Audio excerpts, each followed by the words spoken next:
Good afternoon mga kabeng-beng sa mapagpalang araw po sa ating lahat. So, another day, another unit na naman po ang ating grouping test for today. Isa sa ating mga pinakabagong unit, yung ating LJK01 na pupunta ng New Bataan, Davao de Oro.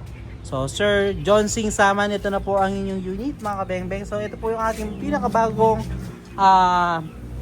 LJK01 frame type na po siya. Ayan, napakaganda. LJK01.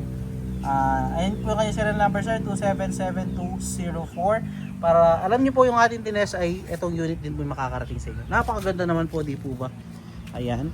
Naka BSC black powder 4x16x44, 24 inches long barrel. Then long tank na rin po siya. Ayan, napaka-pogi. So, sir, John Sinsama ng Davao de Oro. Sir, subukan na po natin.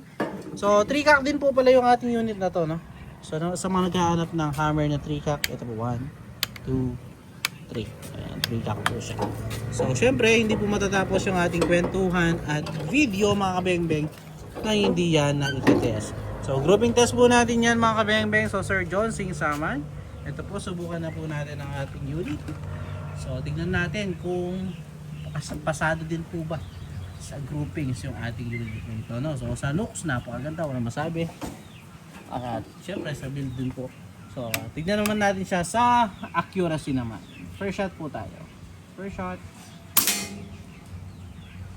Second shot.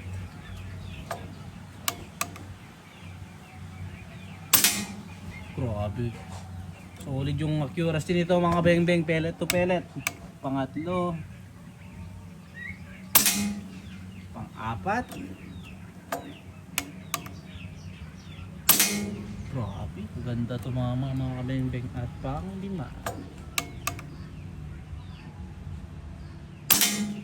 So medyo humiwalay lang ng konti yun. Sa pellet na lang po yun. Pero konting-konti lang po. Gawin natin 10. Pang-6. Pang-7.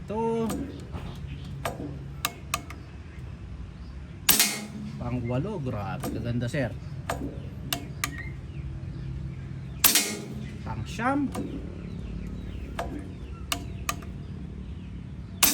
At pang-10. So Sir John Sing, ayan, talagang accurate po yung ating unit na to. So yun sir, 10 out of 10. Wala tayong naging major flyer. Nakita nyo naman po, napakaganda tumama. Ayan. Ayan po yung kanyang pinakamalapit na. So sir, John Sing Saman, ayan po yung ating unit. So salamat po sir. Peace out po.